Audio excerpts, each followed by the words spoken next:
So let's talk about your opus magnum, Nazi Germany and the Jews. What ultimately triggered you to write that book? Well, there is the trigger that I mentioned in the introduction and mentioned all over actually.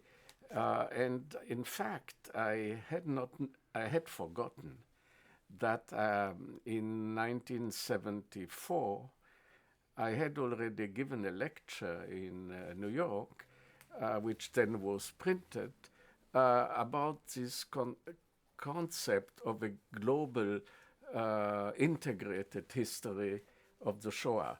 I had forgotten it, and a reviewer mentioned it. He found it. He said, well, it's not the debate with the German historians of 1986, 7, 8, which triggered really this work, but the idea was already there.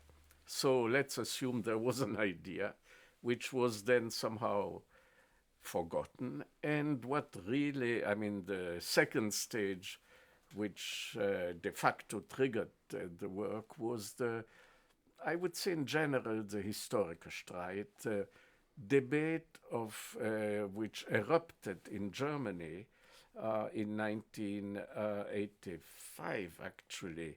The debate started in 86, but it's the events of 1985, 40 years after the end of World War II, which brought, which were the basis of what became a very well-known debate called the debate or the debate of the historians, the Historikerstreit in German, and that's usually one says one considers the real debate from starting in 86 and going to 88, let's say. And then there was a side issue which brought me into the debate and became the trigger of my work. Now, let me try to explain the context in a few words.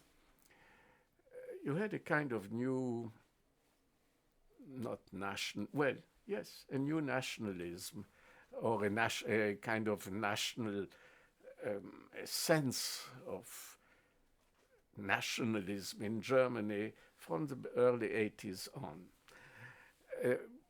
In 85, on the occasion, in 83, 50 years after Hitler's coming to power, there was already a debate about how long shall we debate on this. But in 85, this became very acute. On several levels, even even a weekly like Spiegel, which usually took very moderate positions on most contentious issues of that kind, launched its actually the first article of the year, which I remember perfectly well, of January, was a kind of apologetic article about the role of Germany about the German nation and Nazism, let's say. It's a complicated article, but it was apologetic, and it was written by the editor-in-chief and owner of the Spiegel at that time, or at least part owner, Rudolf Augstein. And then in the Zeit, which is a very liberal weekly, you had every week an article about 40 years after. Don't forget that the 40 years is very symbolic, 40 years in the desert, right? So after that, Schluss, enough. You are in promised land in a way. And I remember I also wrote a little piece for that series. I was in Paris at that time for a year of sabbatical. But I remember that a man like, eldest son of Thomas Mann, Gollo Mann, a historian, well-known historian, conservative, wrote that will give you a sense of the times and of the way of thinking. He said, well, who 40 years after Waterloo would still think of the crimes of Napoleon? I found that pretty astonishing, to put it very mildly. The articles which really were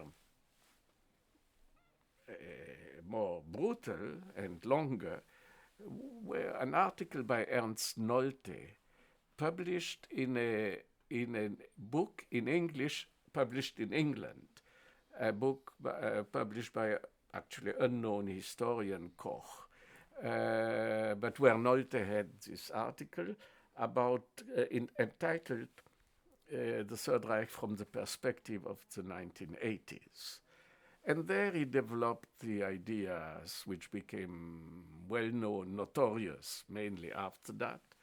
A year later, when he really went to the wider public in the Frankfurter Allgemeine Zeitung, the thesis was, throughout the 19th century, there were ideas of extermination to solve the problems of modernity, of industrialization.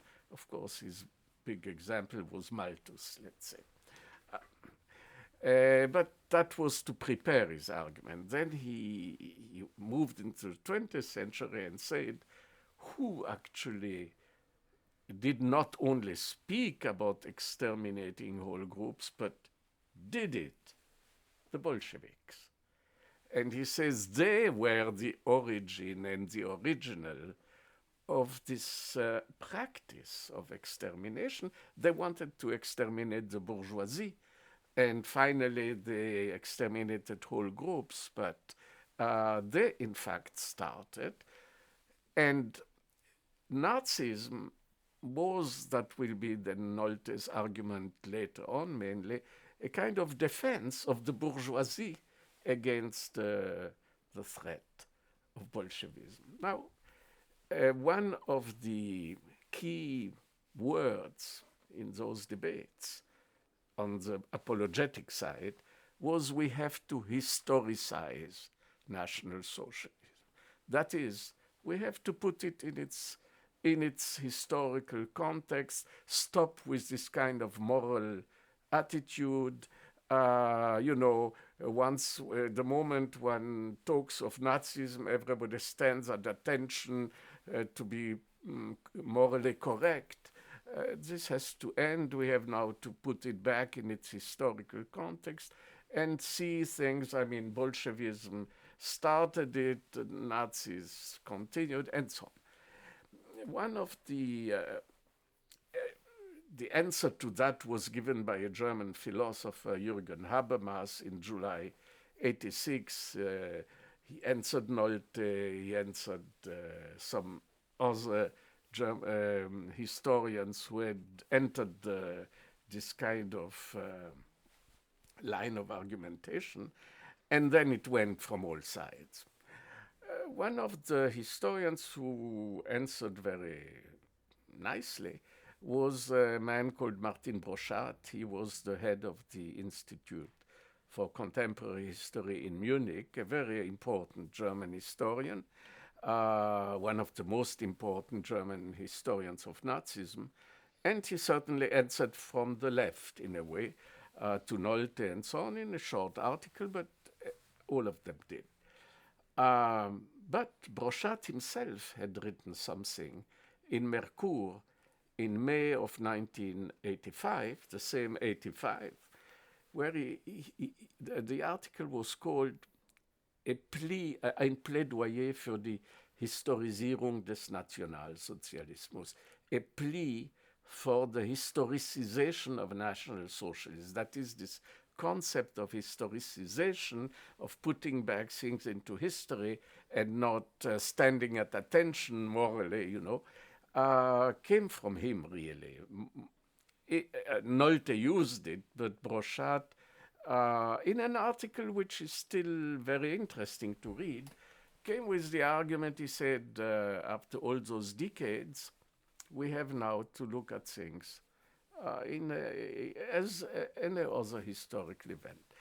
I won't repeat his whole arguments. This is not so, I think, so essential, but the basic idea was enough with this moralism, enough with the moral stance the moment one touches the Third Reich, and you have to look at it. And he said, actually, I mean, cutting German history from 33 to 45 as a special period is looking only at a very thin political segment of this history, but there is the whole national, social, psychological, whatever you want, levels which have a totally different framework. He gives examples of things really moving from World War I into the Weimar Republic and then into the Third Reich and ending in the Bundesrepublik.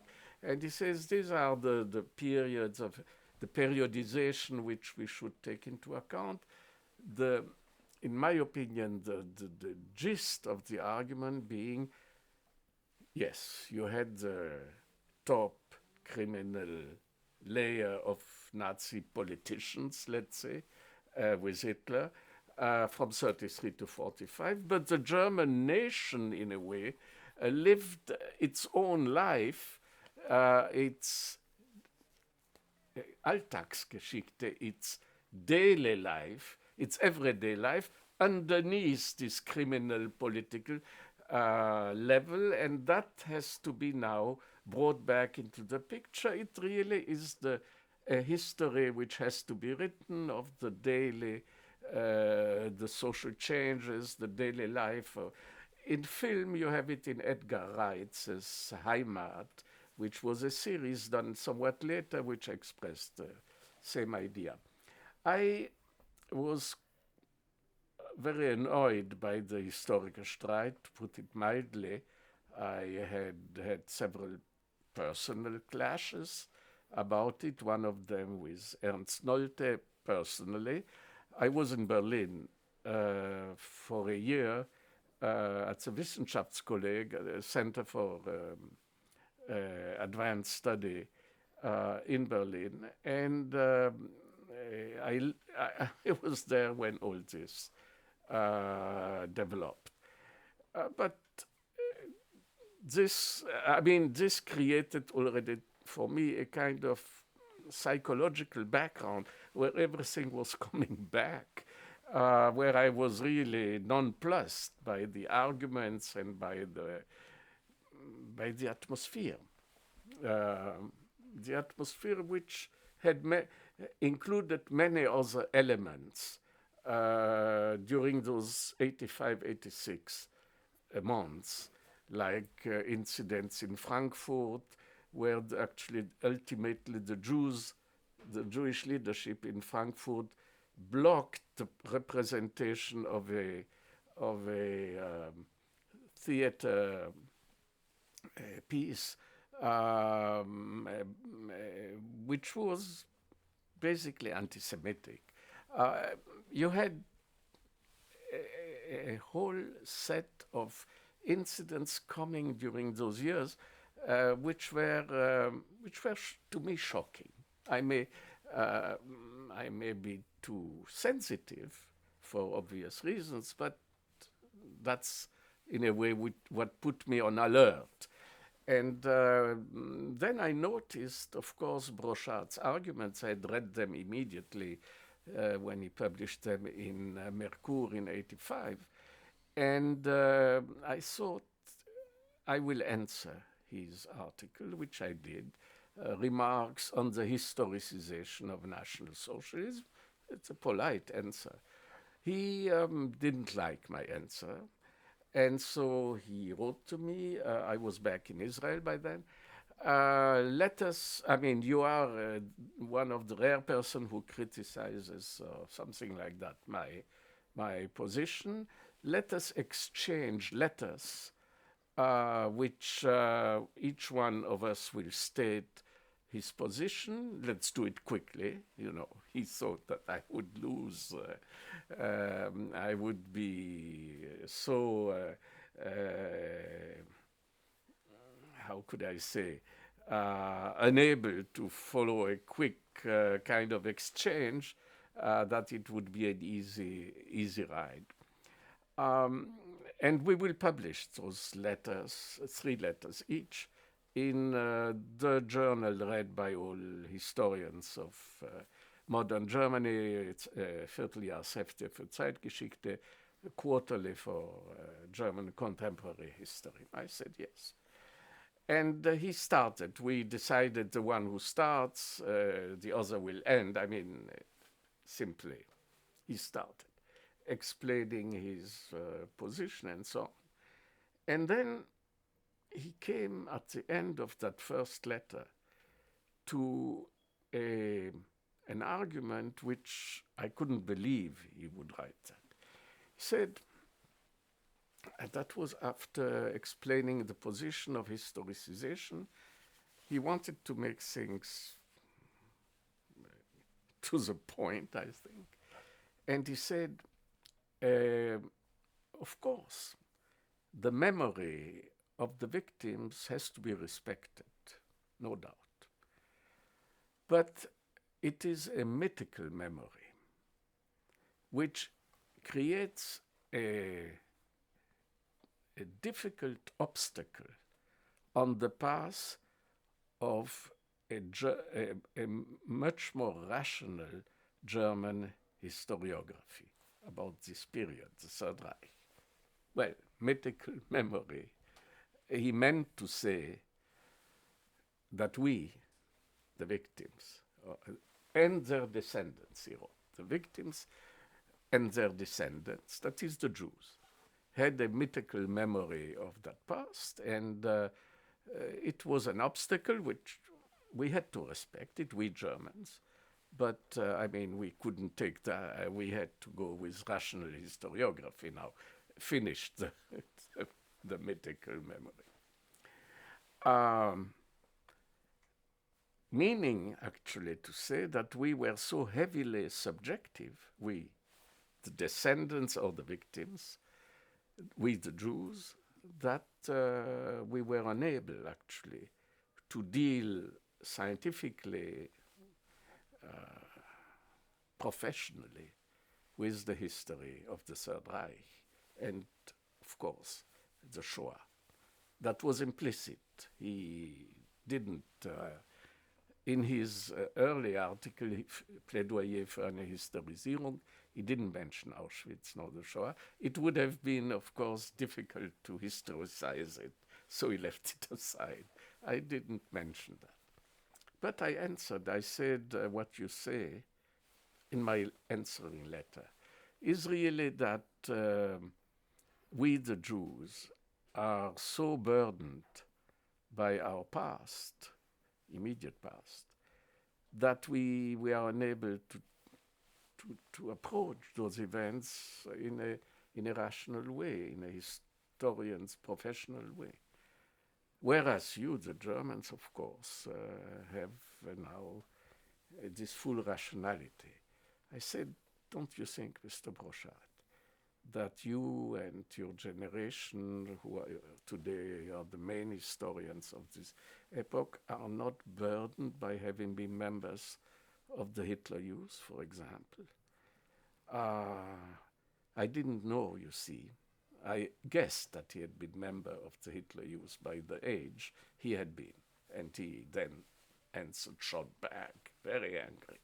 You reproach me, my Hitler Youth. Well, if somebody is burdened, so, you know, you can also be burdened by having been a member. I didn't know he had been a member of the Nazi Party, which was discovered only after his death. Somebody by pure chance hit on the card, on his membership card. But Hitler Youth was enough for me. And so we had an exchange which was angry. but this is actually almost irrelevant because that really put an end to my hesitations. And I decided at that moment that I would try to write a history of the Shoah from A to Z, that is from the persecution starting with Hitler's rise to power, and of course a few also pages on the background, but the background had been, and then going to the very end, but with one central idea, apart from the history which is usually written, and that central idea was that the victim's voice, or the victim's voices, the Jewish voices, and in all phases and throughout Europe, not only in Germany, had to be not only heard, but had to be an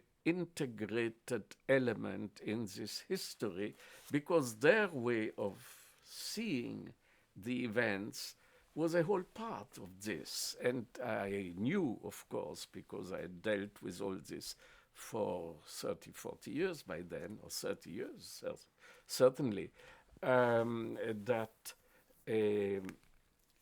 there was a vast quantity of diaries, that is, of notations on the spot, of diarists whom, and I knew that as well, most of them had not survived, but have given very naive sometimes, or sometimes quite sophisticated, representations of the events, which certainly didn't fit look from a German soldier or politician or Nazi leader during those same years.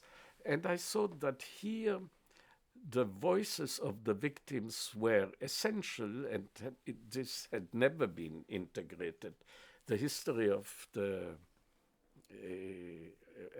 which Broszat considered as the purely rational history was really the history of the German side, because the Jews were passive participants in all this. They fled Germany or fled whatever country, and those who couldn't flee, I mean the immense majority, were statistics really. So many Jews killed here and so many Jews killed here, and ultimately the debate was about the numbers and not about the Jews who really lived and died and looked at the events and wrote what they saw until sometimes very close to their deaths in the gas chambers, and some of them wrote about what was going on in the gas chambers. There were the memoirs or the diaries, they also died, of the Sonderkommando in Auschwitz, of members of the Sonderkommando, the special group of Jews who was then dragging the corpses out of the gas chambers and who were liquidated every few months. Another group came in, and one of the Sonderkommandos, the last one actually, wrote diaries which they buried in the ground next to the gas chamber 2 in Birkenau. So actually the Jews also saw what was happening, but to give you I will then go to more general importance of their diaries, but to give you maybe an example of their immediate kind of experiences, which no German would have described. One of the famous historians, actually diarists, in the Warsaw Ghetto was Emanuel Ringelblum. And Ringelblum left us, apart from his general history of the relations between Germans and Jews, between Poles and Jews, I'm sorry, he also left us really very perceptive remarks on the behavior of the Jewish Council and so on. And he tells in one of his diary notations, he says, one of the most popular places for German tourism, for German tourists, is the, let's call it the morgue, the place, a kind of shack or shed, where where Jewish corpses are being put during the day, and then at night they are the graves, the mass graves are dug out, and they are carried to the mass graves. But sometimes they stay there for a while, and German tourists come, mostly soldiers, but others as well, and take snapshots. It's Ringelblum speaking, and says, and their remarks are pretty hostile to the Jews. They say among themselves that the Jews don't die quickly enough, and so on. This was before the extermination. This was the life of the ghetto. So, you know, these little snippets of reality you wouldn't find in a German document, but it's not that struck me as being essential. As I was working, I didn't see that from the very beginning. I saw the importance of the Jewish aspect and of my being that kind of Jew that could not, according to Broszat, write this history to show that we could write it as well as anybody else, maybe a little bit better. And but that was the trigger, let's say. But what I discovered then, apart from this vision of things which was totally specific, of course, to the Jews, and very different for Dutch Jews and for French Jews and for Polish Jews and for Ukrainian and so on. And the diaries you have everywhere. You have, of course, in Holland, Etty Hillesum and so on. Whether one likes diary or not, or Anne Frank, not to, of course, forget the most famous of those diaries, but you had many others. And what I discovered in quotes, what I realized is that very soon many people knew what was going on among Germans. Of course, the soldiers and so on coming back and telling, the guards of Auschwitz coming back home on furloughs and telling everybody, notwithstanding the strict orders not to say a word, they're telling everything. People in trains looking, hey, here it is, you know. Here, you see, that's Belzec. Oh, it stinks. They stink already. So it was, I would say, from early 42, even end of 41, strangely enough, we have police reports, German police report, that in West Germany, in Westphalia, people knew they said, oh, those who left yesterday, the town Minden, which is being those who can work will work in the east, and those who cannot work will be shot. So there was already an idea of the whole development. But from February 32, there were Germans saying, oh, there is the idea of exterminating all the Jews. The Bishop Berning of Osnabrück writes it in 42. Early 42. At the time of the Wannsee Conference, he certainly didn't know about the Wannsee Conference, but he got it from somewhere because he writes, oh, there is a plan to exterminate all the Jews. Early 42. The main knowledge came in the summer of 42, and then, of course, by the end of 42. And this spread to all directions of Europe.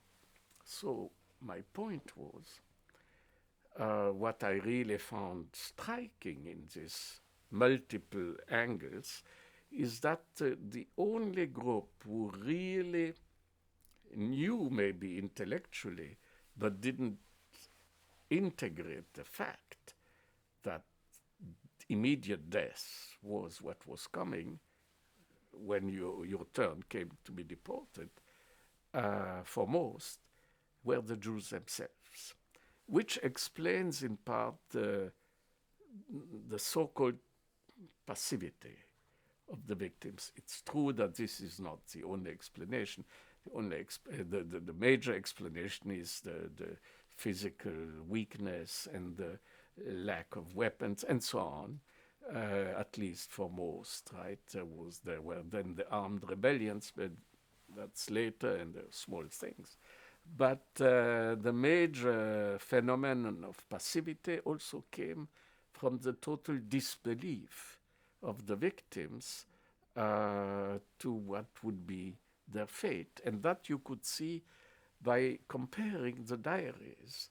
There is one diary which is not very known because it was published only very recently, and I didn't include it in my work because I didn't know of it. There was a French young woman in her early 20s called Hélène Baer. She was of a very high Jewish bourgeois family. Her father had been vice president of Péchinet or something like that, one of the large corporations. And she lived almost a normal life until 42, and then was expelled from participating in lectures at the Sorbonne. She was preparing her agrégation, which is a French, very difficult French exam. But she was in the student milieu and so on. And then started working as a nurse in the only Jewish hospital in Paris, Hôpital Rothschild. And in 44, she writes in her diary, which again was published only very recently. It was among the papers of the family and hadn't been given to anybody until 2007 or 8. She writes, today they came and they took many of the women patients she was dealing with, a woman completely paralyzed in the face, another one at the 8th month of pregnancy, and she gives a whole series of terrible ailments and says, these people should work. They will not be, what does it mean sending them to work? They cannot move. How will they work? She wrote this, but didn't add anything.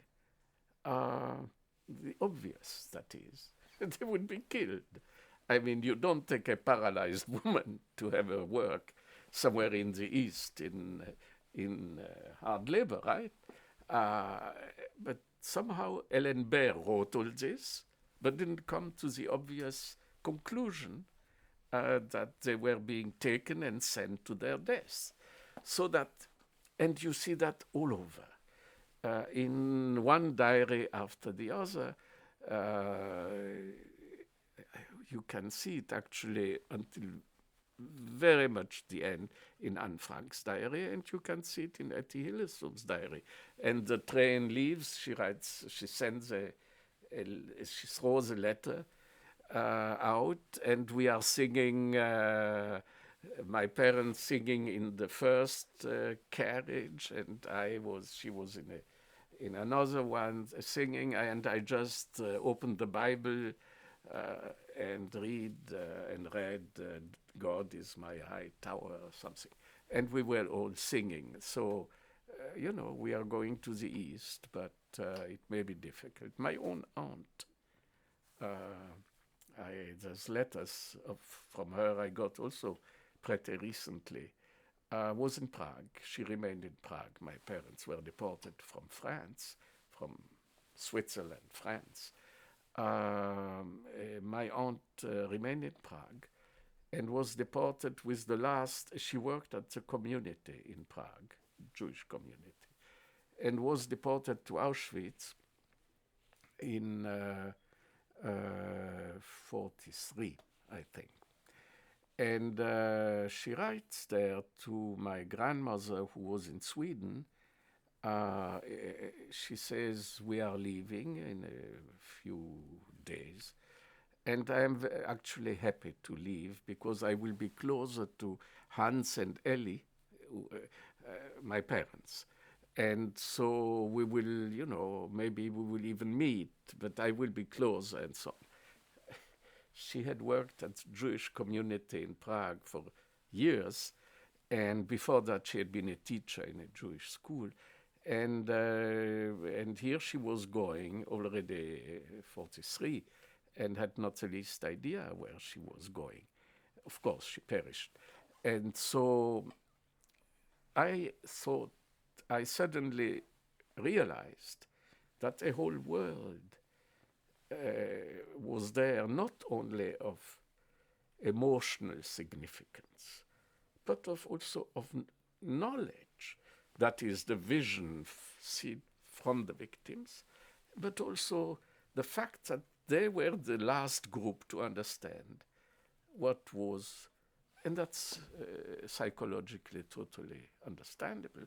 I mean, it reminded me, strangely, of terminal patients who start saying, well, it's bad, I know that I have only a few days or a few weeks left.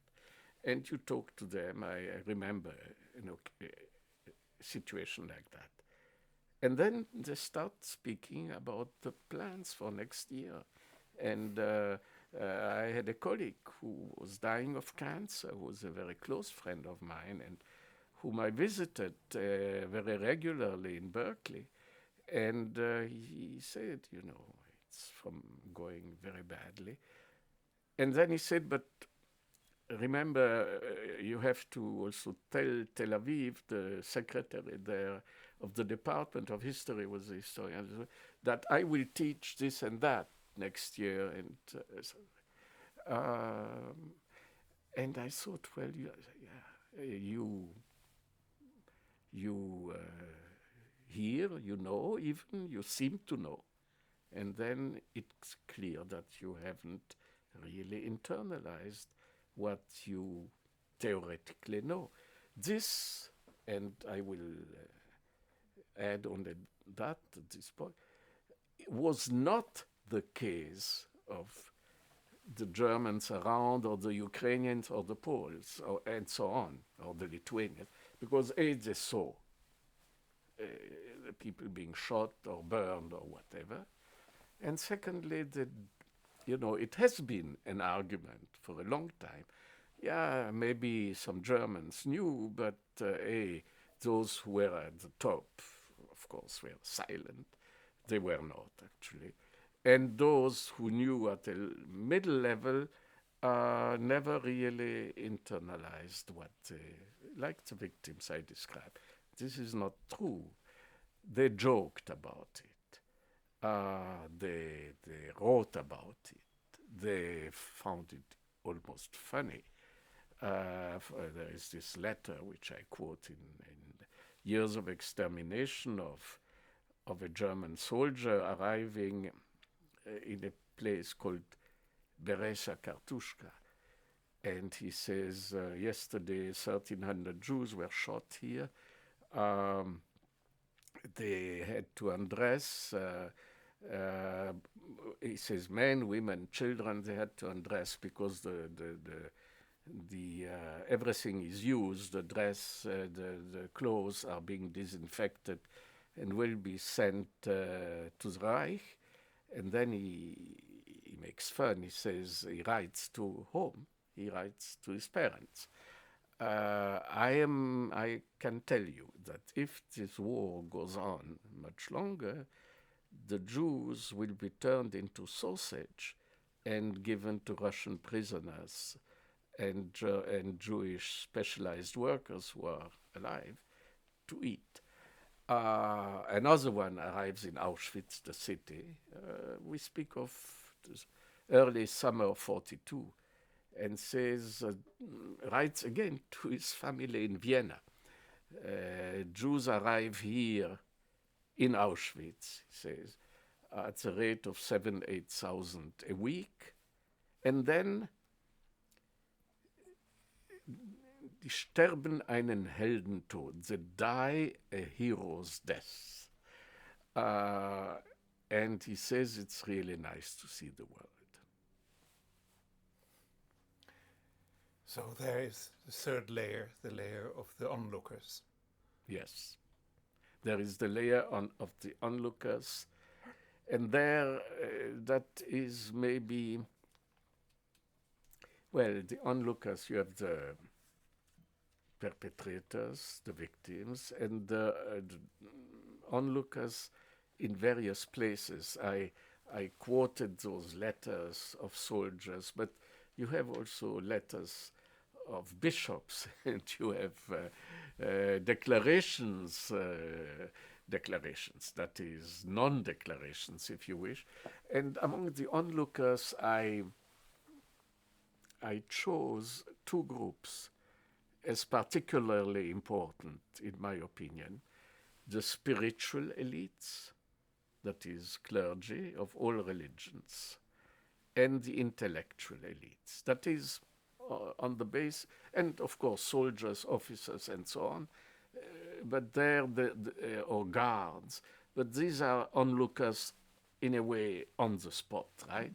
But I, on the assumption and documented assumption that these elites were informed, I thought that taking them among the onlookers as in a way particularly significant was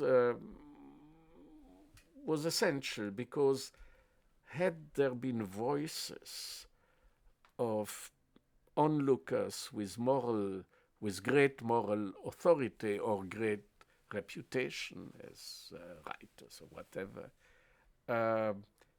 it would have swayed maybe people to try to hide some Jews, or to try to help somehow, or maybe even the protest as such, as was the case with the killing of the mentally ill. When the mentally ill were killed in Germany, it took, the public was getting upset. Well, these were Germans mostly. But then it took one bishop, Bishop Gallen of Münster, Münster being the city in the northwest of Germany, getting up in his cathedral, St. Lamberti Cathedral, on August 13, I think, 1941, and giving a sermon where he declared that he would sue the Nazi Party for criminal behavior, and what will happen tomorrow: soldiers coming back from the front line without their limbs will be also killed because they are no use anymore. A fiery speech, and nothing happened to him. The argument between Bormann wanted him to be hung. Hitler said, no, we don't need martyrs now of the Catholic Church. And now at the moment of this great attack on the Soviet Union, it was August 41, right? Months and a half after the beginning of the offensive. We don't need to have trouble with the Catholics in Germany and so on. So nothing happened. By the way, the same Gallen was asked by an anonymous Jew. There is a letter in Gallen's papers of an anonymous Jew, at least one has been found, saying, you are such a heroic person and you spoke so strongly about the mentally ill. I mean, this spread all over Germany, this sermon of Gallen. Could you say a word about what is happening to us, the Jews? You are our only recourse or something. Of course, he never said a word. My point is, with the onlookers of those higher levels of society, that it is very understandable. It would be quite understandable if 1,000, let's limit these reflections to Germany, Austria, if 1,000 people of high standing, moral standing, clergymen and so on, bishops, it is quite understandable that 1,000 didn't say anything, I fear, and so on. That 100 or maybe 10 didn't speak up is already historically raises a big question. That nobody spoke is incomprehensible.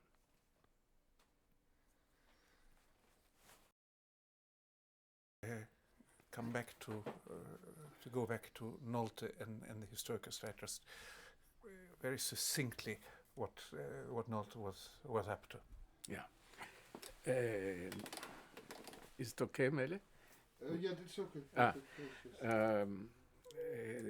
The Historikerstreit controversy of the historians arose within a context of the early mid-80s of a return of some German national feeling, nationalism, if you want, not in the extreme sense, but within it you had a series of historians who went straight at the core problem, that is, how long could Germany still live under the shadow of Auschwitz, let's put it that way.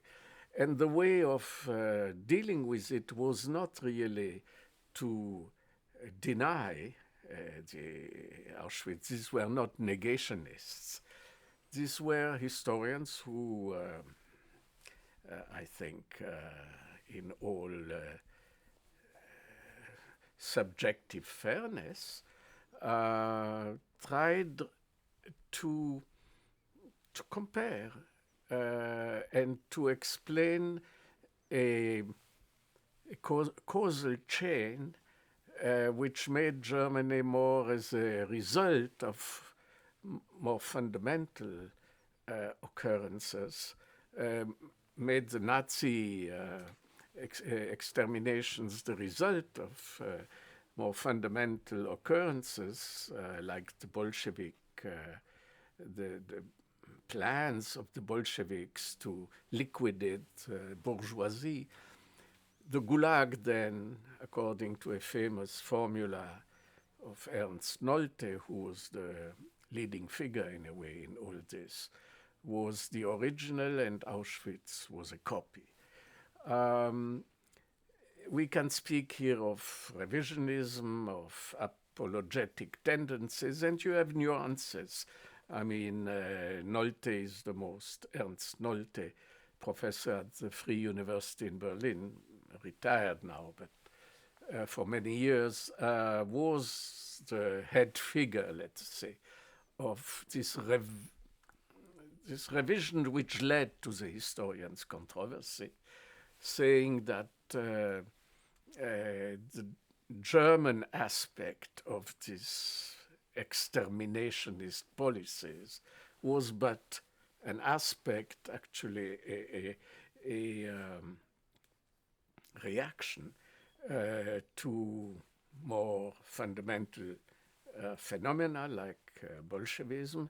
Others didn't go so far, but of course said, well, you have Nazi Germany, you have the Soviet Union, you have, and now let us look. And Joachim Fest, who was certainly a man of honesty, but nonetheless in the Historikerstreit explained that had you had photos of the Soviet camps, you would have seen the same mounds of hair and the same mounds of glasses and of artificial limbs and so on, which you saw in the Nazi extermination camps or in the museums, right?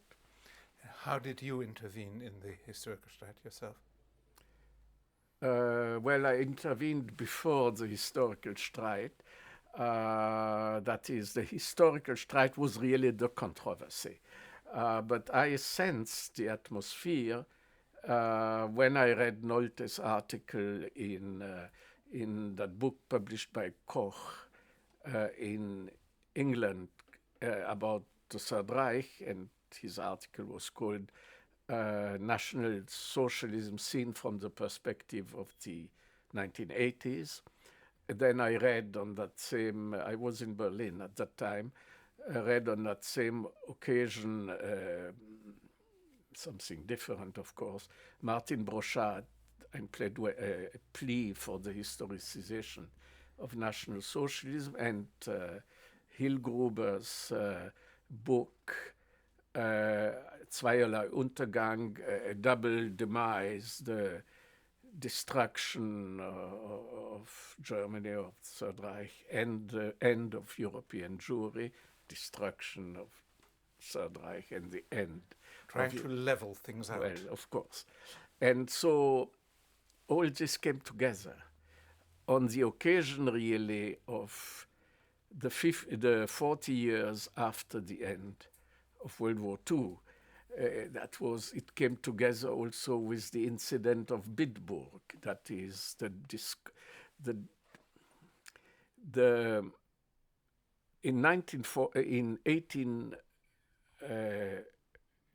in 1984,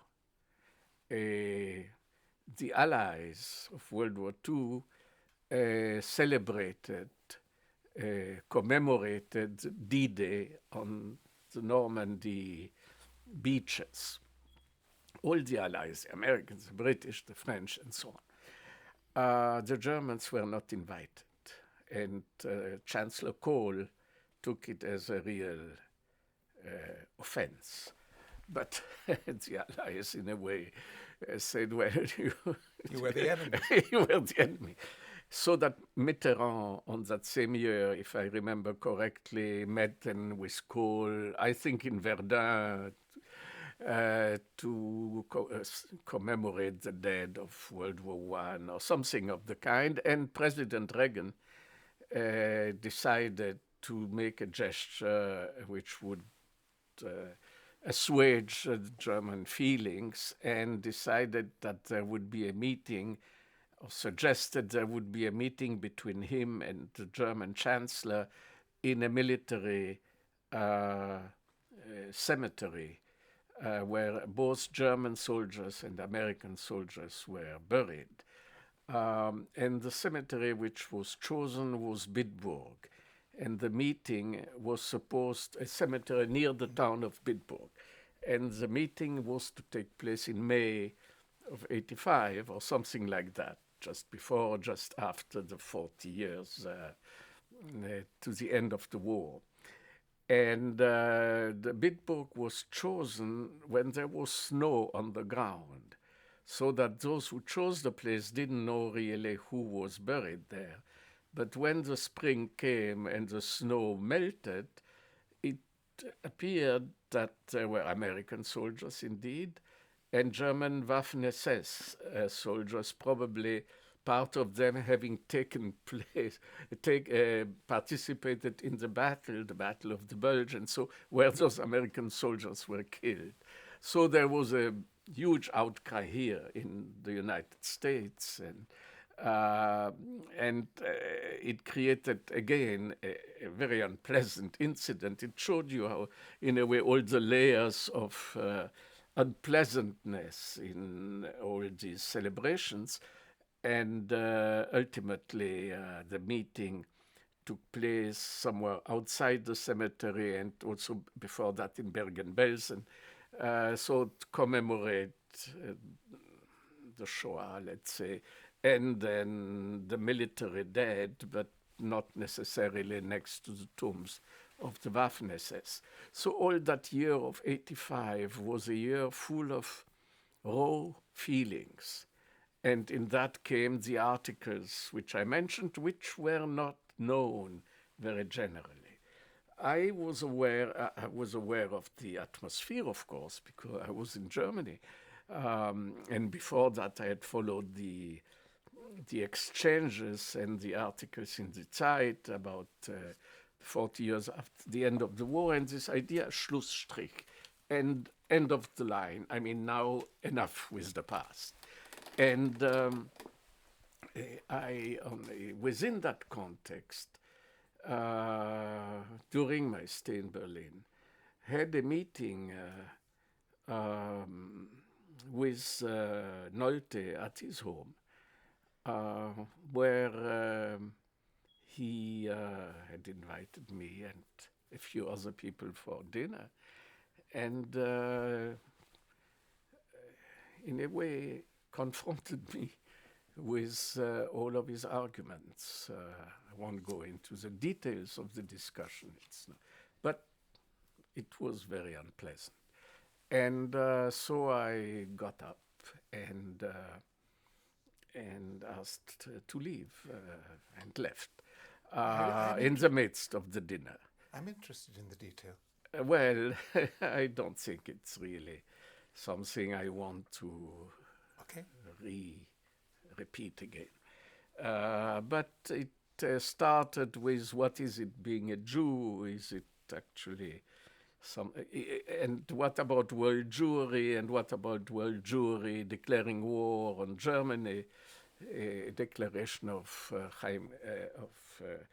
Weizmann, who was then the president of the World Zionist Organization, saying after the beginning of World War II that the Jews the world over would stand on the side of Great Britain. Well, of course, right?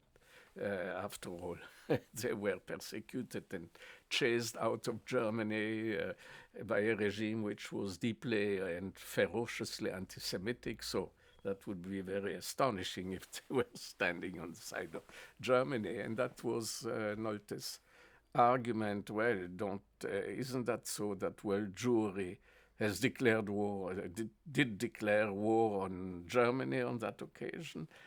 And I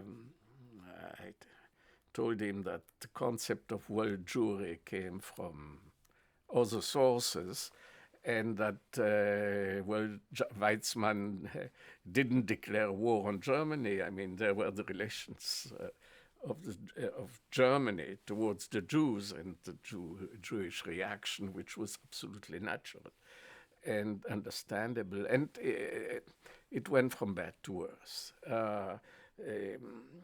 Coming to an argument that, when Hitler wrote Mein Kampf, where he said that so many tens of thousands of Hebrews should have perished during World War I, and the war would have looked differently.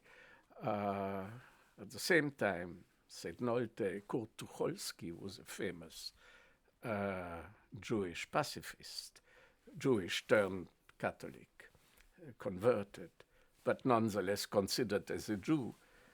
Kurt Tucholsky, according to Nolte, had written somewhere, if there is a war again, the German middle class or the German bourgeoisie or the German whatever will be killed by gas. So I didn't know the quote, but I said, Herr Nolte, you are trying to show that when Adolf Hitler wrote what he wrote in 1925 about the Jews, Kurt Tucholsky in 1927, I think, said the same about the Germans. So I said yes. And, well, I left. And what Kurt Tucholsky had said, actually, I checked that afterwards, but that didn't help me for the discussion. I knew it only later. He was a pacifist, and he was in Denmark, and the German Reichstag, Weimar Republic, was debating the building of a new warship. It was allowed 2 warships, I think, within the Versailles Treaty limitations of German military potential. And there was a big debate in the Reichstag about Panzerkreuzer B, that is a new Panzerkreuzer. And Tucholsky wrote from Denmark, the meaning of his writing was pacifist. That is, if you again start building weapons and so and want another war, you will see what will happen. Gas, you will die in gas. That is everybody. If there is a war, because he referred to the gas of World War I. That is, he referred to the fact that soldiers were being killed by gas. And so his answer was in the context of a debate on building a warship, and that was not at all what Adolf Hitler was writing in Mein Kampf. Well, in any case, I became quite aware now of the new theories and actually mentioned this debate to a few people. And but the atmosphere, you see, the atmosphere was actually there. So that when Ernst Nolte in early '86 was disinvited from a meeting in Frankfurt among historians and philosophers meeting, disinvited because he made his theories known more and more. He published in the Frankfurter Allgemeine Zeitung an article where he said, where he spoke very explicitly about a past that refuses to pass away, eine Vergangenheit, die nicht vergehen will, and mentioned the argument about, I think, Tucholsky and so on, but in any case, the Gulag as the original and Auschwitz as a copy. And that article, because it was now in the really wide public domain, that was the immediate trigger of something that was brewing, as I told, for many months already, and that became the beginning of the Historikerstreit. I would say the Nolte article in the Frankfurter Allgemeine was the immediate beginning, and then there was the famous, wonderful answer by Jürgen Habermas in Die Zeit, eine Art Schadensabwicklung, a kind of payment of damages or something like that, like an insurance company, where he answered, where he spoke of the new German nationalism and said wonderfully that because of Auschwitz, Germany could not in any way come back to this old nationalism, but on the contrary, had now a moral responsibility, in a way was one step ahead of the old nationalist ideologies, and was a country which had understood and was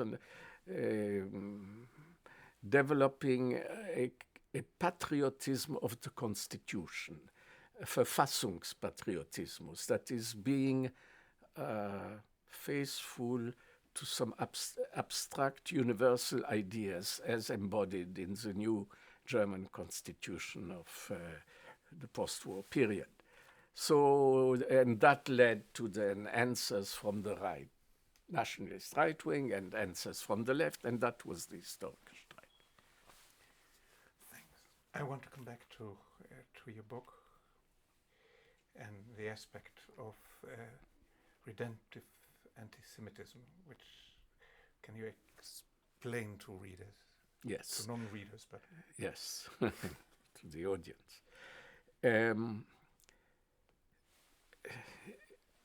I coined that concept of redemptive anti-Semitism faute de mieux. I didn't know how else one could call what I wanted to identify.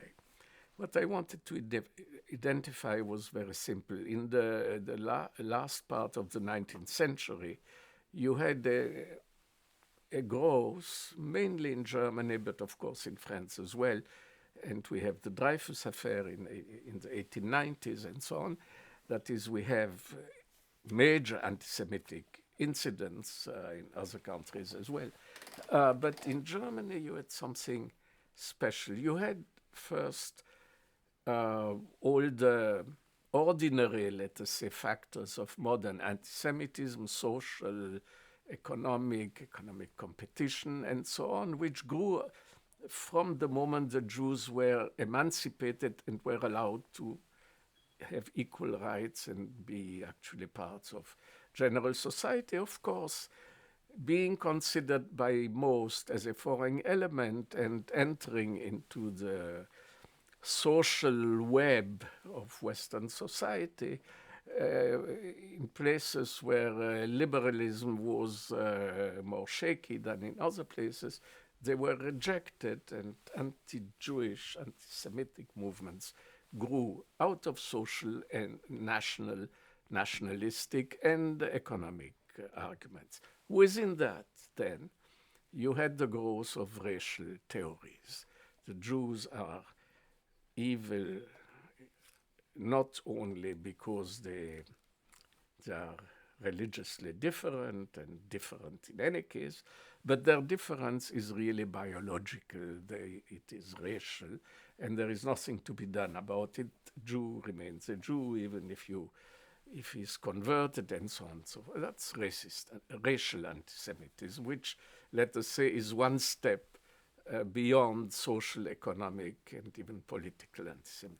Now, the racial anti-Semitism really led to the idea to keep the Jews as foreigners. In Germany, in particular, where racial anti-Semitism was much more widespread than in surrounding countries, which were more traditional, if you wish.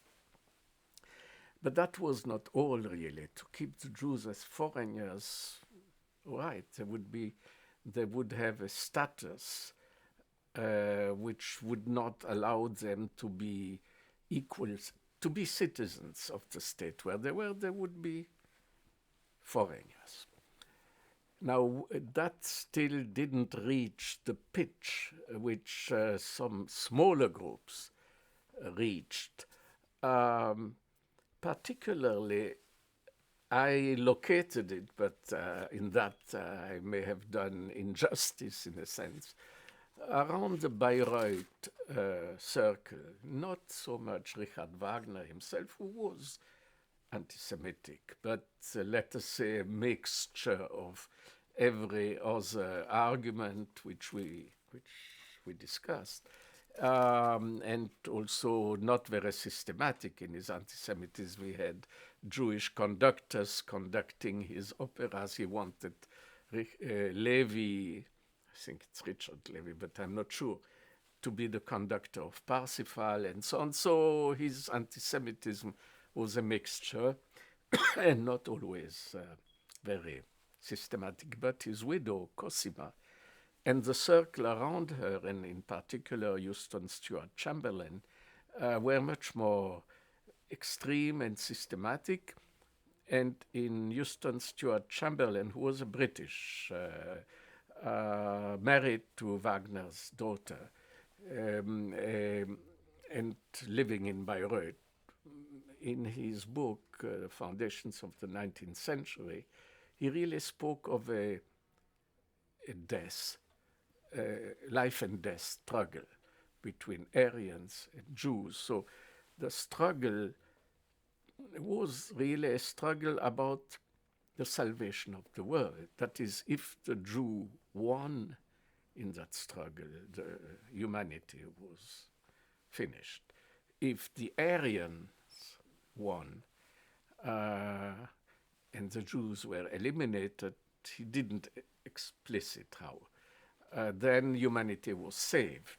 So in a way, that was one more step. This was a vision of the fight against the Jew in the singular, the Jew, as a life and death struggle for the future of the human race.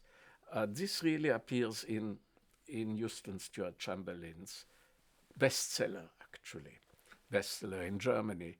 And via Dietrich Eckart, who was a German publicist, it really reached Adolf Hitler.